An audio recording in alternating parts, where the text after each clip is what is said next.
Good morning students.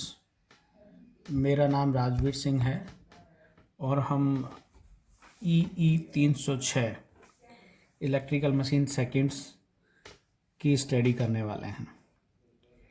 इसका जो पहला टॉपिक है इंट्रोडक्शन, वो मैं आपको करवा चुका हूँ।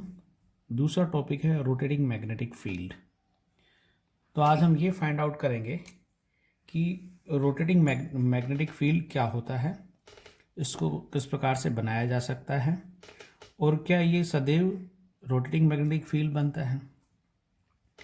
तो जैसा कि आप जानते हैं कि यदि किसी वायर में धारा प्रवाहित की जाए आई, तो इसके चारों तरफ एक चुंबकीय क्षेत्र बनता है और उस चुंबकीय क्षेत्र को दिशा आप अपने अंगूठे को धारा की दिशा में करिए तो आपकी जो उंगलियां हैं वो आपको चुंबकीय क्षेत्र की दिशा बता देंगी।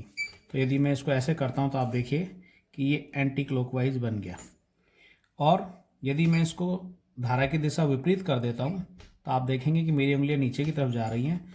तो ये धारा की दिशा बदलते ही आपका चुंबकीय क्षेत्र की दिशा भी बदल जाती है।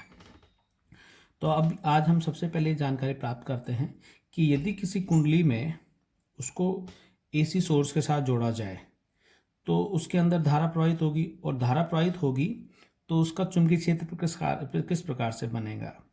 आप जानते हैं कि यदि किसी कुंडली में या किसी चालक में धारा प्रवाहित होती है तो चुंबकीय क्षेत्र बनता है। ये बल रेखाएं बनती हैं। ये बल रेखाएं धारा के समानुपाती होती हैं, इसलिए I proportional to flux phi. अब प्रत्यावर्ती धारा के बारे में आप जानते हैं कि प्रत्यावर्ती धारा समय के सापेक्ष परिवर्तित होती है।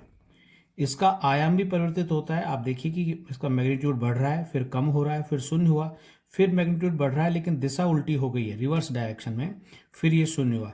यानी कि इसका आयाम भी बदलता है और इसकी दिशा भी बदलती है, मैग्नीट्यूड भी चेंज होता है और डायरेक्शन भी चेंज होता है। तो इसी के आधार पर इसका जो चुंबकीय क्षेत्र है वो भी उसी प्रकार से चेंज होगा। मान लीजिए हम T बराबर से T1, जब T1 का मान शून्य है तो चुंबकीय क्षेत्र देखें तो उस चुंबकीय क्षेत्र का मान शून्य होगा। T इजकल टू 90 डिग्री पर, ये आपका 90 डिग्री पर आप देखिए कि करंट का मान बढ़ रहा है और पीक तक पहुंच गया है। तो जैसे जैसे करंट का मान बढ़ रहा है तो चुंबकीय क्षेत्र का मान भी आप देखिए कि यहाँ शून्य है, शून्य से चुंबकीय क्षेत्र का मान बढ़ रहा है और ये बढ़ना शुरू हुआ। ये मान लीजिए क्लॉकवाइज डायरेक्शन में बढ़ रहा है। तो आप देखिए जब 90 डिग्री पर ये चुंबकीय क्षेत्र का मान अधिकतम होगा और इसकी दिशा ये रहेगी। उसके बाद आप देखिए कि धारा का मान कम हो रहा है लेकिन दिशा पॉजिटिव है। इसलिए आप देख सकते हैं इस चित्र में कि चुंबकीय क्षेत्र का मान यहाँ से शुरू हुआ और चुंबकीय क्षेत्र का मान अब धीरे धीरे कम हो रहा है और शून्य हो गया है, लेकिन दिशा जैसी जो पूर्व में थी वही दिशा अब है। अब 180 डिग्री जब साइकिल चेंज हो रहा है, अब साइकिल नेगेटिव हो गया, तो आप देखेंगे कि धारा का मान बढ़ रहा है लेकिन रिवर्स साइड में बढ़ रहा है, रिवर्स साइड में बढ़ रहा है। इसका मतलब चुंबकीय क्षेत्र की अब दिशा उल्टी हो जाएगी। तो जो पहले क्लॉकवाइज थे, आप देखिए धारा का मान बढ़ने की वजह से अब चुंबकीय क्षेत्र बढ़ रहा है लेकिन एंटी क्लॉकवाइज बढ़ रहा है, ये एंटी क्लॉकवाइज बढ़ रहा है। आप इस स्थान पर पहुंच गए जाएंगे तो आप देखेंगे कि चुंबकीय क्षेत्र का मान अधिकतम है और दिशा एंटी क्लॉकवाइज है। अब जब हम यहाँ से 270 से 360 डिग्री की तरफ जाएंगे तो आप देखेंगे कि धारा का मान कम हो रहा है लेकिन दिशा वही है। इसलिए अब आपकी बल रेखाओं के यहाँ से शुरू होंगी, अधिकतम है, और धीरे धीरे बल रेखाओं का मान कम हो रहा है। तो यदि आप इस ग्राफिकल प्रेजेंटेशन को ध्यान से समझें तो ये कुछ इस तरह का है कि मैं अपने 5 उंगलियों को पकड़ रहा हूँ तो आप देखिए धीरे धीरे ये बढ़ रहा है, आप 90 पर पहुंच गए। उसके बाद 90 से इसका मैग्नीट्यूड कम हो रहा है लेकिन दिशा वही है, तो ये देखिए मैग्नीट्यूड कम हो गया है। उसके बाद फिर इसका मैग्नीट्यूड नेगेटिव हो गया, तो नेगेटिव का अलावा मैं रिवर्स कर रहा हूँ। अब देखिए फिर इसका मान बढ़ रहा है और फिर इसका मान कम हो रहा है। यदि आप वर्टिकल एंगल से देखना चाहें तो ये है, आप थंब को एक डायरेक्शन मान लीजिए और मेरी फिंगर्स को एक डायरेक्शन मान लीजिए, तो धीरे धीरे मैग्नीट्यूड बढ़ रहा है। तो ये मैग्नीट्यूड बढ़ गया 90 डिग्री। 90 डिग्री के बाद दिशा वही है लेकिन मैग्नीट्यूड कम हो रहा है, इसलिए ये आ गया। अब क्या हुआ कि धारा की दिशा बदल गई है। धारा की दिशा बदलने का मतलब ये हो गया कि अब मेरा हाथ इसके बजाय ये पहले यूँ था, अब मैं इसको रिवर्स कर रहा हूँ, यानी कि 180 डिग्री में शिफ्ट करना चाहता हूँ, लेकिन टेक्निकल इशू की वजह से मैं कैमरे की वजह से नहीं कर पा रहा हूँ। तो आप देखिए इसका मान अब रिवर्स साइड में इस तरीके से ऐसे मान लीजिए, ऐसे अब ये बढ़ा और फिर कम हो गया, तो ये पल्स फॉर्म जनरेट करता है, पल्स फॉर्म जनरेट करता है ऐसे। तो इसका मतलब यदि किसी हम कुंडली को प्रत्यावर्ती धारा सप्लाई करें तो उसका जो चुंबकीय क्षेत्र बनेगा, वो चुंबकीय क्षेत्र का मान चेंज होता है। ये पल्सिंग मैग्नेटिक फील्ड प्रोड्यूस करता है, रोटेटिंग मैग्नेटिक फील्ड प्रोड्यूस नहीं करता है। तो इससे हम इस निष्कर्ष पे पहुंच सकते हैं कि यदि किसी वाइंडिंग को में प्रत्यावर्ती धारा जाए तो चुंबकीय क्षेत्र का मान बढ़ता और कम होता है, और ये उसकी आवृत्ति पर निर्भर करेगा। इस प्रकार से बना हुआ चुंबकीय क्षेत्र पल्स की फॉर्म में होता है। इट्स पल्सिंग मैग्नेटिक फील्ड है, ये रोटेटिंग मैग्नेटिक फील्ड नहीं है। तो हमें यदि हम अभी हमने सिंगल फेज पे किया है, अब जरा हम देखते हैं कि इसको 2 फेज या 3 फेज सप्लाई से क्या होता है। अब आप देखेंगे कि हमने दो वाइंडिंग ली हैं और उनको साइनसोइडल सप्लाई से जोड़ दिया है। आप देखिए मैंने 2 वाइंडिंग ली हैं और इनको एसी सोर्स के साथ जोड़ दिया है। ये 2 वाइंडिंग, इनको मैंने एसी सोर्स के साथ जोड़ दिया है और दोनों के बीच में 90 डिग्री का मैंने अंतर रखा है। तो आप देखिए एक का मान होगा साइनसोइडल वेव का φ1 = 5 मैक्सिमम साइन ओमेगा टी, और दूसरे का मान है φ2 = 5 मैक्सिमम साइन 90 + ओमेगा टी, यानी कि दोनों में 90 डिग्री का अंतर है। तो एक का दिशा तो ये हो गई φ1 और दूसरे की दिशा ये हो गई φ2। यदि हम इनको ग्राफिकल रिप्रेजेंटेशन से दें तो यदि एक का मान 0 है तो आप देखिए ये साइनसोइडल वेव बन गई आपकी, ये कंप्लीट साइकिल हो गया, और दूसरी 90 डिग्री का डिफरेंस है तो 90 डिग्री यहाँ से शुरू होगा।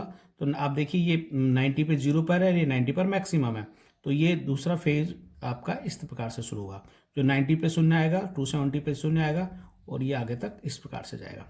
तो इस प्रकार से ये 2 साइन वेव बन गई हैं। φ1 = 5 मैक्सिमम साइन ओमेगा टी और φ2 = 5 maximum sine omega T plus 90 degree, दोनों में 90 डिग्री का अंतर है। थीटा = ओमेगा टी आप जानते ही हैं। तो हम ये देखना चाहते हैं कि यदि इन कुंडलियों को 90 डिग्री पर रखा जाए और इनको प्रत्यावर्ती धारा से जोड़ा जाए तो ये किस प्रकार का चुंबकीय क्षेत्र बनाती हैं। आप जब एंगल थीटा = 0 है, ये इस स्थिति में, तो आप देखेंगे कि एक वेक्टर का मान 0 है और दूसरा वेक्टर का मान मैक्सिमम है। तो दोनों का जो रिजल्टेंट रहेगा वो कितना होगा, वो 5 मैक्सिमम के बराबर ही होगा। अब हम नेक्स्ट 45 डिग्री पे यदि हम जाएं, आप इसको इस प्रकार से देख सकते हैं कि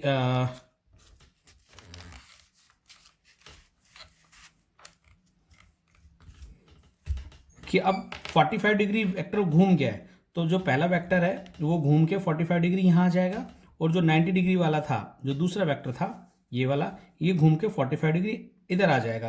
तो एक वेक्टर तो यहाँ आ जाएगा 45 पे और एक वेक्टर यहाँ आ जाएगा, दोनों के बीच में एंगल वही 90 डिग्री रहेगा। तो इनका हम रिजल्टेंट निकालने की कोशिश करते हैं। तो आप देखिए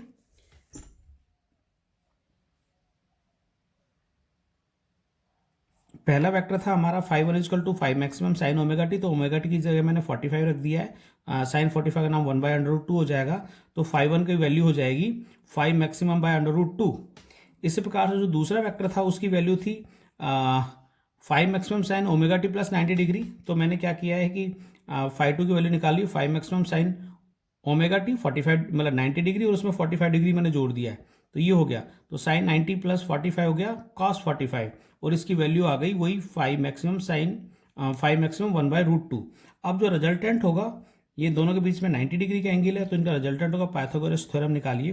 तो रिजल्टेंट वेक्टर φr का मान होगा √a² + b² आप जानते हैं, तो एक की वैल्यू 5 मैक्सिमम /√2 का होल स्क्वायर प्लस 5 मैक्सिमम /√2 का होल स्क्वायर, दोनों का स्क्वायर करेंगे तो ऊपर 5² हो जाएगा, नीचे √2 का 2 हो जाएगा, 5 का √2 का 2 हो जाएगा, तो 5 रिजल्टेंट हो गया। इन दोनों को सम करेंगे तो 2 5m² हो गया, और नीचे 2 से 2 कैंसिल हो जाएगा, तो अंडर रूट और 5m², तो रिजल्टेंट आ गया φr = 5 मैक्सिमम। तो एक चीज़ ध्यान रखने लायक जो बात है कि इनिशियली भी जो रिजल्टेंट वेक्टर था उसका मैग्नीट्यूड था 5 मैक्सिमम। अब आफ्टर 45 डिग्री भी रिजल्टेंट वैल्यू है, उसकी वैल्यू है 5 मैक्सिमम, बट डायरेक्शन चेंज हो गया। पहले जो डायरेक्शन ये पॉइंट था, अब आपका डायरेक्शन हो गया है नेक्स्ट पॉइंट। आप आपका जो वेक्टर आ गया वो यहाँ आ गया, तो आप देखेंगे कि ये वेक्टर घूम गया है। इसका मतलब इसी प्रकार से आप क्या कर सकते हैं, अब आप 90 डिग्री शिफ्ट कर दीजिए, इस स्थिति में आ जाइए। तो इस स्थिति में आ जाएं तो जो दूसरा वेक्टर उसका मान तो हो गया 0, और एक ही वेक्टर जो दूसरा वेक्टर उसकी वैल्यू हो जाएगी मैक्सिमम। तो जो वैल्यू आएगी कांस्टेंट वो तो कितनी आएगी, 5 मैक्सिमम के बराबर ही आएगी। लेकिन डायरेक्शन की बात करें तो आप देखिए, अब मैंने दोनों वेक्टर को 90 डिग्री शिफ्ट कर दिया है। तो 90 डिग्री शिफ्ट करने से क्या हो रहा है कि जो वेक्टर इस जगह था, मतलब 35, मैं 35/2 पे निकाल रहा हूँ, 35/2 पे निकालूंगा तो जो वेक्टर यहाँ था वो तो इस जगह इस पोजीशन पे आ जाएगा, और जो वेक्टर यहाँ पर था वो 3π/2 डिग्री एंगल, ये एंगल है 3π/2, 3π/2 270, ये हो गया 135 डिग्री, 135 डिग्री, 135 डिग्री, 90 + 45, ये 90 डिग्री तो ये हो गया, और 45 डिग्री ये हो गया। तो 135 डिग्री पर ये वेक्टर जो यहाँ था वो तो इस जगह आ गया, और जो वेक्टर इस पोजीशन पे था वो यहाँ आ गया। अब आप दोनों को जब निकालेंगे तो एक का मान तो हो गया 5 = 5 मैक्सिमम साइन ओमेगा टी था। अब इसमें वैल्यू पुट कर दीजिए, तो 135 को आप 90 + 45 कर सकते हैं। तो ये जो फंडामेंट ये वेक्टर था 5 1, इसकी वैल्यू हो गई 5 maximum sine 90 + 45 degree, that is equal to cos 45 degree. आप इसको ऐसे भी कर सकते हैं 90, और दूसरा वेक्टर जो था वो आप देखिए 180 डिग्री, 180 डिग्री + 45 डिग्री। तो 180 डिग्री को मैंने समझाने के हिसाब से लिख दिया 90 90 + 45, 5 मैक्सिमम साइन 180 डिग्री + 45, और 180 डिग्री π/2 प्लस पाई + 45 जो होता है वो साइन 45 होगा। इसका रिजल्टेंट निकालेंगे तो 5 मैक्सिमम निकलेगा। तो आप इस प्रकार से कंक्लूजन कर सकते हैं कि यदि दो वाइंडिंग 90 डिग्री पर लगाई जाए और उनको साइनोसॉइडल सप्लाई दी जाए तो एक ऐसा वेक्टर सम बनता है दोनों का, जिसका मान तो नियत है। रिजल्टेंट कितना है, 5 मैक्सिमम, ये उसका मान है। मैग्नीट्यूड कांस्टेंट है, और डायरेक्शन आप देखेंगे कि पूर्व में डायरेक्शन ये था, फिर डायरेक्शन यहाँ हुआ 90 डिग्री पे, फिर डायरेक्शन इस केस में डायरेक्शन रिजल्टेंट जो आएगा वो इधर आ जाएगा, एंड ये फिर ये आएगा, और फिर डायरेक्शन ये आ जाएगा। तो आप देख सकते हैं कि एक ऐसा मैग्नेटिक फील्ड बन रहा है जिसका मैग्नीट्यूड नियत है और जिसकी दिशा लगातार घूम रही है। तो इस प्रकार से हम इस कंक्लूजन के आधार पर निकल सकते हैं कि यदि two phase supply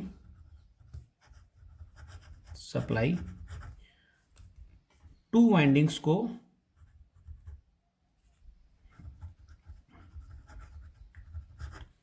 placed at 90 degree, then they produce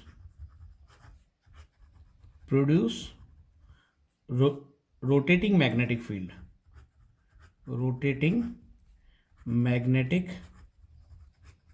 field,